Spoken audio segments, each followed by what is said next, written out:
খেলার মাঠে পুরস্কার হিসেবে ব্লেন্ডার, ভেড়া, দুধ, ডিম, ফুলকপি দেওয়ার নজির আছে। এবার ঘটল আরও এক বিরল ঘটনা। ম্যাচ সেরা পুরস্কার হিসেবে ট্রফি দেওয়ার রীতি ভাঙল ডেনমার্কের প্রথম বিভাগ ফুটবল।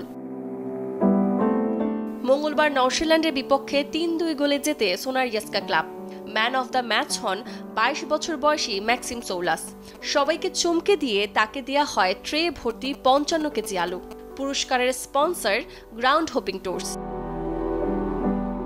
অদ্ভুত পুরস্কার পেয়ে খুশি হলেও এত আলু দিয়ে কি করবেন তা নিয়ে কিছুটা বিপাকে পড়লেও দারুণ এক সিদ্ধান্ত নেন ২২ বছর বয়সী সৌলাস। ৫৫ কেজি আলু দান করে দিয়েছেন ক্লাবের ক্যাফেটেরিয়ায়, যা দিয়ে খাওয়ানো হবে গরিব ও অসহায়দের। এমন অদ্ভুত পুরস্কারের ঘটনা অবশ্য এবারই প্রথম নয়। এর আগে নরওয়ের ক্লাব ব্রাইনের ফুটবলার লাসা কুয়েকস্টেড ম্যাচ সেরার পুরস্কার হিসেবে পেয়েছিলেন ৪০ ব্যাগ ওটস, ১০০ পিস ডিম ও ২০ লিটার দুধ। সূচনা হাসান, চ্যানেল 24।